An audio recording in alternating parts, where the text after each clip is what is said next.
My fork hovers mid-air, sweet potato casserole shuddering at its edge, when my father's voice cuts through clinking silverware.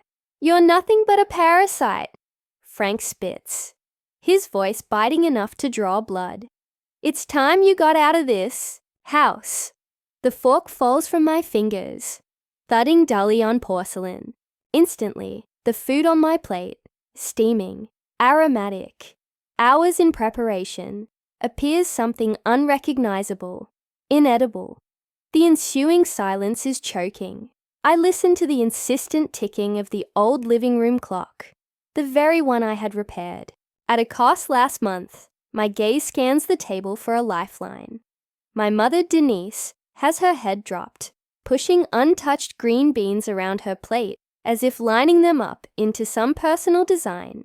Seated across from me is 17-year-old Tessa, gripping her water glass, her big eyes betraying the terror she will not speak. The betrayal hurts so much due to the timing. This morning, I basted the turkey, mashed potatoes, and baked 3 pies, while everyone else sat around watching television.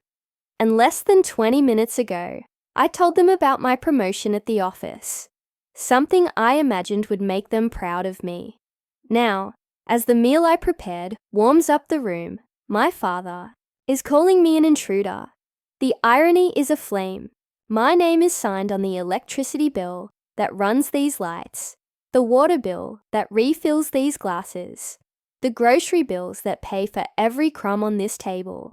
I paid for Mom's last physician visit, but somehow I'm the burden. 3 months back, when Mom lost her job as an accountant, I took over without hesitation. Bills arrived sooner than apologies, and Frank's part-time work at the hardware store only just covered the mortgage. I picked up the rest. Utilities, insurance, groceries, name it. Every account that switched over to my name seemed to wear away at Frank's control. His presence in this house quieted down, but his anger amplified. I recall hearing him a couple of weeks ago, resting against the fence with Mr. Simmons. "It's not right," he grumbled, with each word dripping with bitterness. "She acts like she owns the place now, thinks she runs it." I had no idea until he spoke my name that he was referring to me.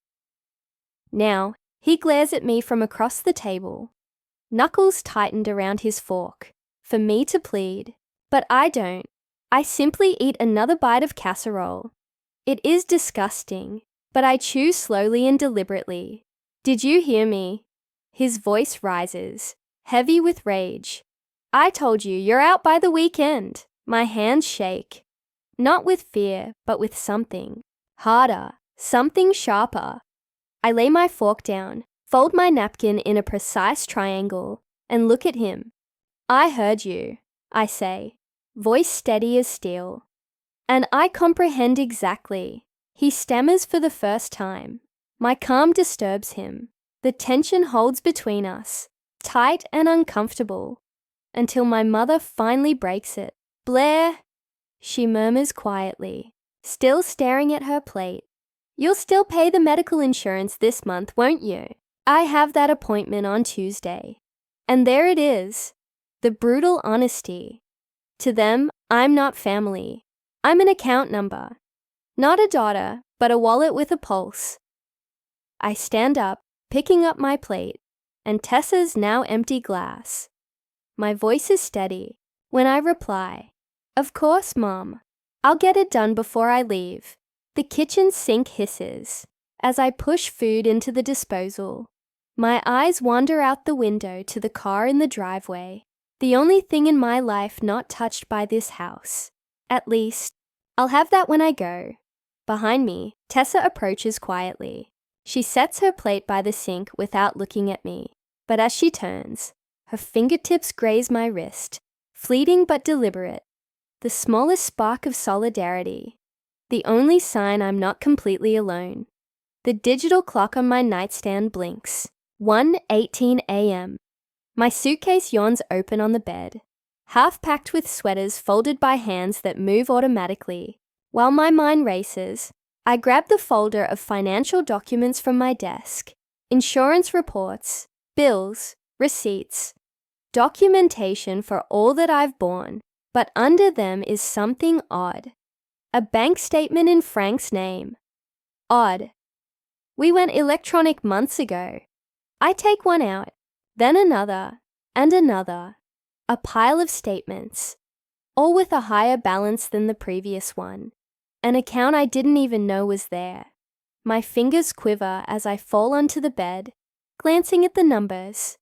Every month, as I drained my own savings, to keep this house upright, Frank's hidden account grew like a vulture perched outside. The betrayal weighs deep inside of me, heavier than anything he ever said at the table. This wasn't cruelty. This was theft, disguised as authority. And in that moment, I know he may think he's won tonight, but the real game is only beginning. The figures run together at first. $4,000 in July, $5,000 in August. Almost $7,000 now. Every line item is a blow to the ribs, and then I spot it, the shiny crease of a boat dealer's brochure. My dad's script crawls across the edges in heavy blue ink. Down payment, $5,500, circled twice. Scheduled delivery after Thanksgiving, underlined a fishing boat. While I've been juggling medical bills and keeping the Wi-Fi alive for Tessa's schoolwork, Frank has been stockpiling cash for a toy. And there's more. A yellow notepad filled with dates and scribbles. November's utility due dates. My name followed by question marks. One line, underlined twice, stares up at me like a confession. After bills paid, the walls of my room seemed to lean in, pressing closer. They were waiting, calculating, for me to cover every expense before cutting me loose. A soft knock jolts me. The door creaks open, just wide enough for Tessa to slip inside. She freezes at the sight of half-packed boxes, her fingers still curled around the doorknob. "You're really leaving?" Her voice is thin, uncertain, as if she already knows the answer. I sit amidst proof of betrayal. Bank statements thick in my purse. Dad didn't leave me much choice. Tessa chews her lip bloody. Mom explained, "They need your room for storage." You know, once Dad gets the boat, the words cut like a knife gliding in between my ribs.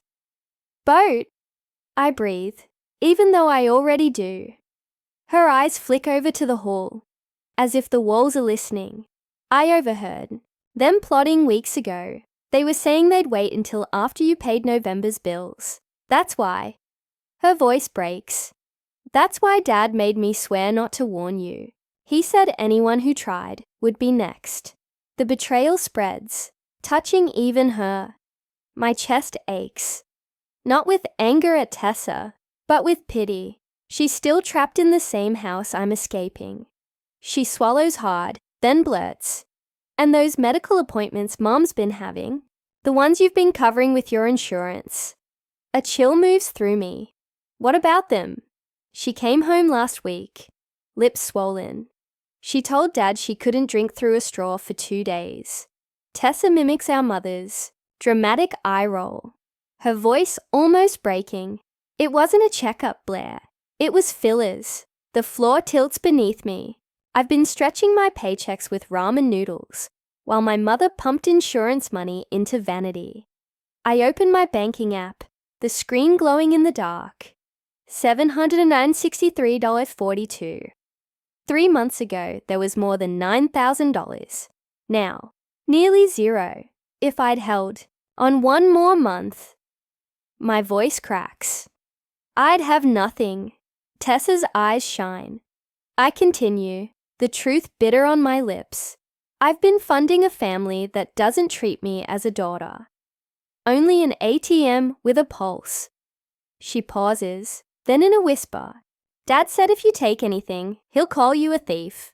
Even the things you purchased." I look around. The desk I purchased during lockdown. The bookshelf I put together with burned hands. The bed linen from my first paycheck.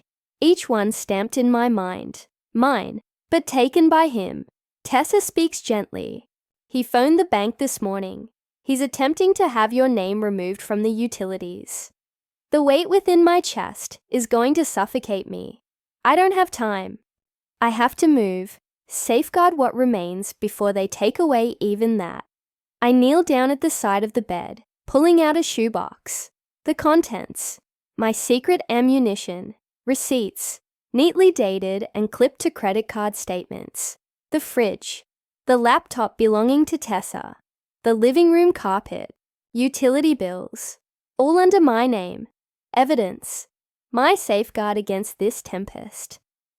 Tessa stands there in silence, her expression unreadable, before finally asking, "Blair? Yes. If you were me, would you fight back, or would you remain silent just to maintain the peace?" Her question lingers in the air. I look at her, my little sister, ensnared in the same poisonous web. I don't respond, because I don't know, not yet. 3 days later, my phone jolts at lunch break, Aunt Phyllis's voice, crackling over the receiver like static. "Honestly, Blair, I never thought you'd leave your parents when they needed you most." I clutch the telephone until my knuckles are white. Already, Frank has spun the tale as a spider does its web, entangling the family. "Did Dad tell you he kicked me out?" My tone is calm, though anger boils beneath it. He said, "You stormed out," she says, with a chill. "Left them high and dry after a minor dispute. They're having a family meeting at my house this weekend to discuss your actions. Of course. A court in which I'll be playing the part of the villain." "I'm sure they are." I respond tersely and hang up. By the end of my shift, I'm back home, at Drew's. The pull-out sofa creaks under me, my whole life condensed into 4 boxes and 2 suitcases parked in a corner. 25 years boiled down to what I could cram in my car as they occupied church pews, pretending righteousness. Another text pings, another cousin, another accusation. I don't even glance. Each notification is like a landmine ready to explode. Drew arrives from work at the hospital and sets her bag outside the door. She looks at me, sitting cross-legged on the floor, overwhelmed with paperwork. "Operation Financial Freedom on track?" she playfully asks. "Almost there." I wrap my pen on a notebook full of account numbers. I've cut off their automatic payments, ditched myself from their cell plan, called up the internet company. My name's is being removed from everything. The cutting off is underway, and for the first time, control is mine. What I don't say to Drew is the way the customer service representative laughed when I told her I was voluntarily taking myself off my parents' bills. To her, it was an exotic type of call. A child cutting herself loose, rather than being coerced into paying them. "Good," Drew said when I hung up, sitting down beside me on the couch. Let them work out their own mess. The burden of beginning anew weighed heavily upon my chest. My savings account balance glared at me from my phone screen. Scarcely enough for a down payment. 3 months of funding, Frank and Denise had depleted everything I'd earned. "Max is really okay with me staying here?" I inquired. Drew smiled too. Himself. Max. "He's delighted." On cue, the front door exploded open. Max came barreling in, his golden retriever racing ahead like a rocket. "Blair," Max declared. "Meet the world's worst therapist. But he works for treats." He tossed a tennis ball across the apartment. Baxter tore after it, paws skidding on hardwood, before dropping the soggy ball into my lap with pride. "He believes you require this more than he does," Max stated, his face unusually solemn. "Sometimes the greatest therapy has 4 legs and horrible breath," as Baxter nudged my hand with his nose. A laugh escaped before I could silence it. My first genuine laugh in days. The noise surprised me.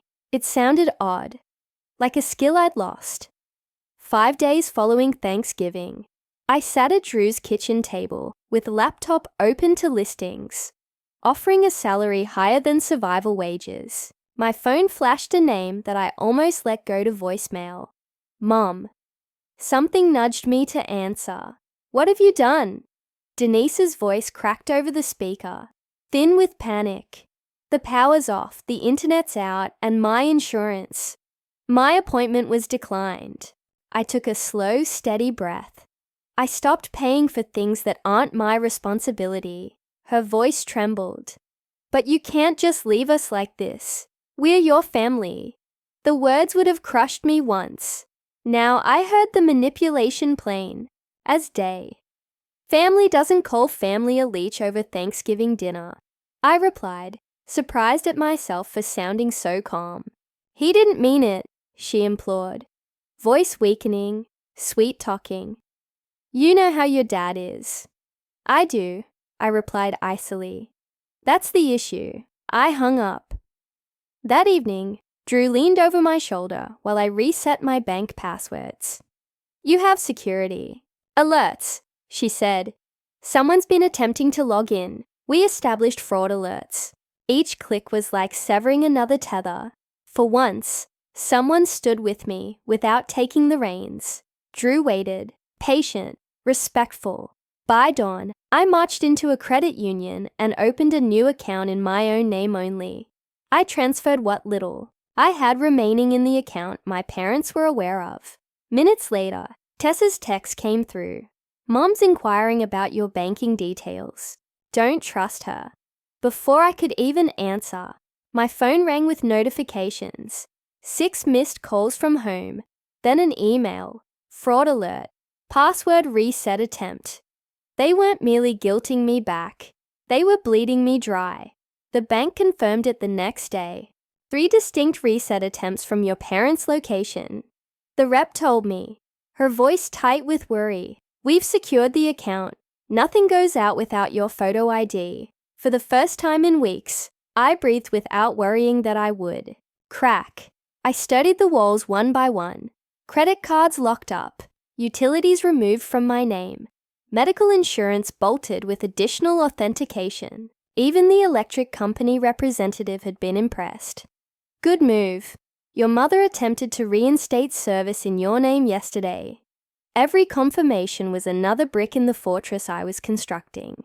Not from rage, though that smoldered, like embers, but from protection, from necessity. Drew came to the doorway, a steaming mug in his hand. Tea with honey, you've earned it. I took it from him gratefully. Last account nailed. Nobody can touch anything now. Drew grinned. How does it feel? Before I could respond, a deafening pounding resounded at the apartment door. Tea spilled over my fingers. Drew and I exchanged glances. Then the voice, low, thunderous, unmistakable. Blair, Frank bellowed. Open up, now. Drew gestured for me to remain behind, but I was already in motion. The showdown had been in the making since the night I departed. Every slamming blow shook the frame as though it could shatter into pieces. In the peephole, his face glared, flushed, contorted with anger, veins cut at temples. I had seen that face before. Directed at bill collectors. Now it was directed at me. You think you can just leave? You think you can ruin this family? A door creaked open across the hall. Mrs. Perkins, frail but fierce in her robe, leaned out, eyes wide. Young man, she called, voice trembling but firm. I've already called building security. Frank spun on her, lip curling. Mind your damn business. This is between me and my daughter. Mrs. Perkins squared her shoulders. Your behavior is my business. When it disturbs the peace, Frank whipped around to the door, his voice low, menacing. Blair, open this door, or I swear you'll regret it. The handle shook hard. But for the first time in my life, I wasn't scared. Blair, If you don't open up this door immediately, I'll... The unresolved threat escalates into violence. My dad reflexively jerks back, boot flying into the wood with such force, the lock shatters. The frame shudders from the blow. Mrs. Perkins gasps in horror before ducking into her apartment. The snap of her chain lock clicking closed behind her. My hands tremble as I dial 911. I tell the dispatcher softly while Frank is still pounding the door. Each kick ripping through my heart like gunfire. The elevator announces its arrival. Heavy steps, then a cutting order as sharp as a knife. Sir, back away from the door. Now, building security's voice cuts through the mayhem. This is my daughter's home. Frank bellows, his chest pumping. I have a right to be here. You have no right to destroy property or intimidate residents. Police are on the way. Frank's words unravel into senseless fury, overwhelmed by growing howl of sirens outside. Minutes on, I see through the peephole as two officers pin his arms behind him, cuffs snapping shut as he struggles, yelling, "I'm the one killing the family." Within, my breathing settles. When Officer Rodriguez comes back for me to make my statement, I recite it in the same chilly, measured voice I've rehearsed in my documentation notebook. Every attempt to drain my accounts, every unauthorized action, every manipulation. He glances up from his notes. Do you want to file charges for attempted burglary? The question dangles like an unloaded gun between us. Drew retreats into the apartment, face strained from talking with building management about the damaged door. I hold his gaze. Yes, I say, my voice barely above a whisper, but firm as a rock, and I want a restraining order. Outside, the police car drives off with my father inside, yelling into the darkness as if anger alone could shatter metal. I don't feel small under it for the first time. I feel free. Drew's hand rests on my shoulder. Max is acquiring security cameras. We'll get them up tonight. Relief trembles through me, tenuous but genuine, until my phone rings. A text from Tessa. Mom borrowed your laptop and camera. Told they're collateral on what you owe. The words leave me empty. Another theft. Another boundary smashed. I snap back. Do you know where she borrowed them from? Her answer comes quickly. Overheard her on the phone. Parkway Pawn. Sold them for $300. Those were worth more than $2,000. I spit, holding up the message. My throat's aflame with anger. Do you have receipts? Serial numbers? I nod.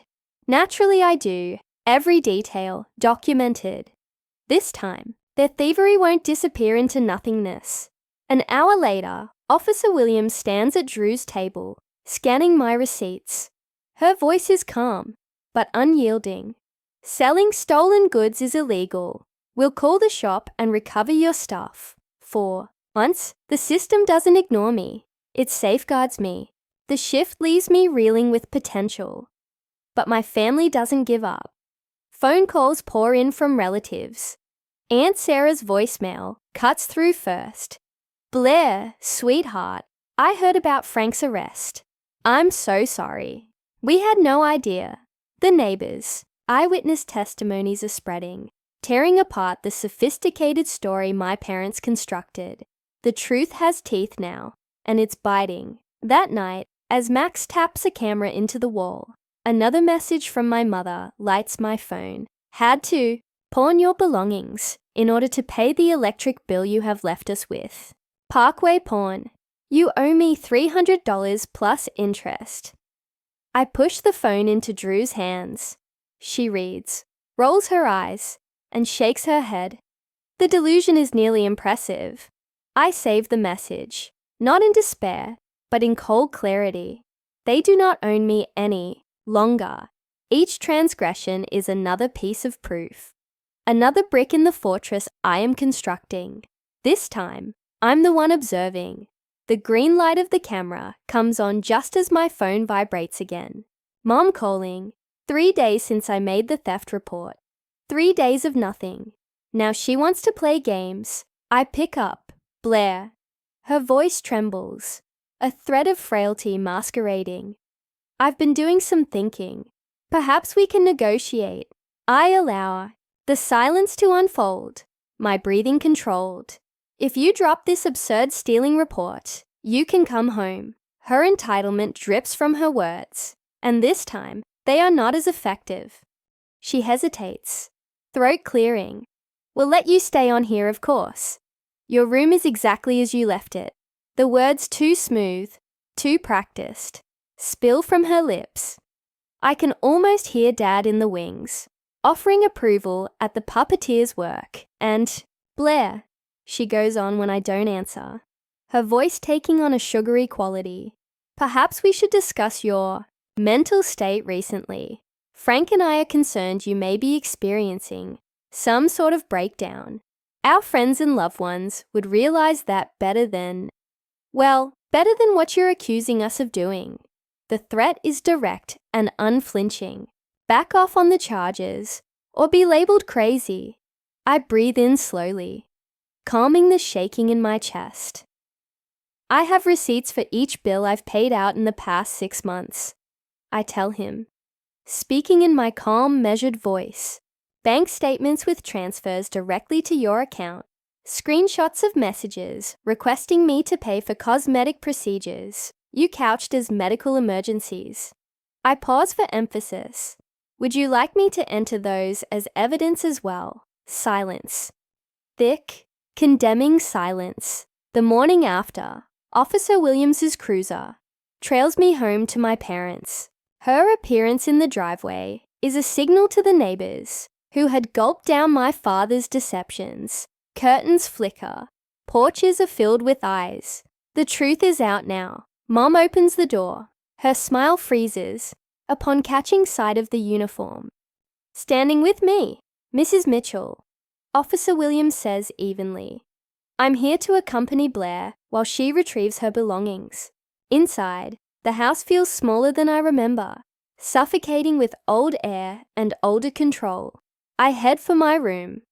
Officer Williams at my shoulder, while Mom hovers like a restless shadow. I've made records of all my monetary donations. I inform. The officer, producing the thick folder I've constructed piece by piece.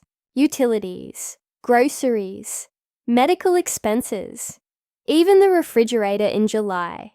Receipts for every single penny. Williams leafs through, raising an eyebrow. You paid for all of this? Yourself? Yes, for half a year, after my mother lost her job. Mom's voice crackles from the doorway, arms crossed like a shield. That furniture is part of this family. Blair, you can't leave the house naked.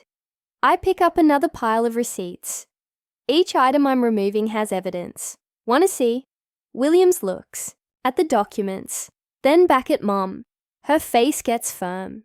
These papers indicate your daughter has been supporting this home almost solely on her own. Mom's lips open, but words don't. She vanishes down the hallway in silence. I work calmly, boxing books, clothes, pieces of a life that never fully belonged to me. Out of my window, I see neighbors openly gazing, pretending to water flowers, to collect mail. Let them see, let them gossip. The truth no longer hides. The final box is packed into the car. I turn toward the door, then stop. My other vehicle, parked at Drew's, pulls into the driveway. My dad at the wheel, smugness plastered on his face. The spare key. I'd forgotten that too. He gets out, jingling keys in his hand like trophies. We have to pay what you owe us before you drive this away with you, he sneers, gesturing toward the car I'm going to drive off in. I set the box down, tug a folder from my bag. The wild card I've been holding. This is the title, I say, holding the paper aloft. And this is the registration, both of them in my name. Officer Williams advances. Sir, that car belongs to Blair. Give me the keys. Dad's smirk wavers. His knuckles turn white around the key ring. I paid for her college, her braces, 18 years. Take the keys, Mr. Mitchell. Williams's arm stretches like a commandment. For the first time in my life, I watch him stumble, slumping shoulders, face pale, the gravity of his authority crumbling inward on itself. His fingers unclench slowly, the keys dropping into the officer's hand. With a clinking metallic ring, she hands them to me. His defeat weighs more than the sound of cuffs last night.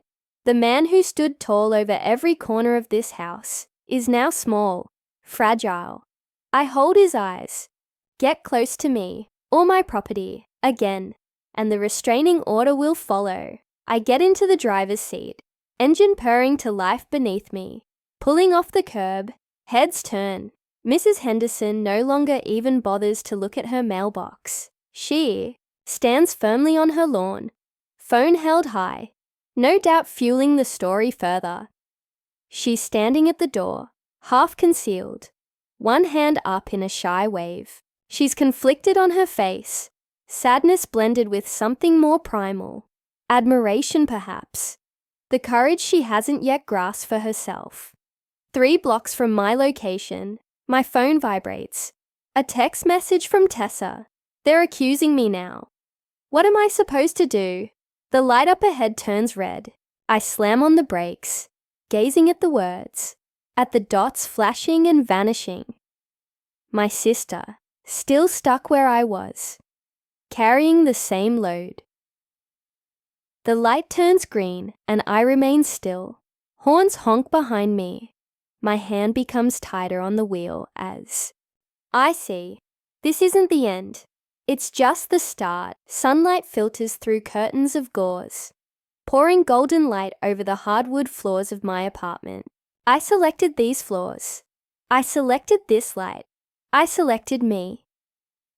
3 months have gone by since I drove off into the distance from my parents' home. Officer Williams' business card, folded as a shield in my wallet.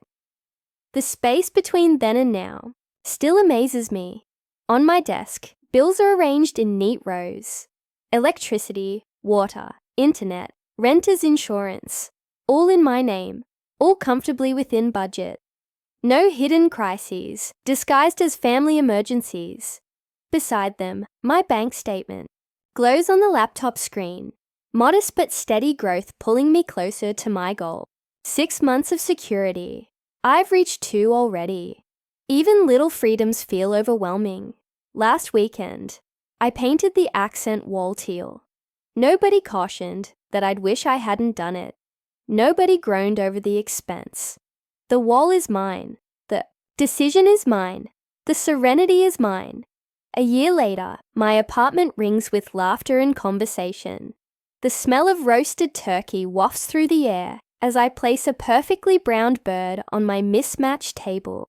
Smaller than last year's dinner, but perfect in its own right.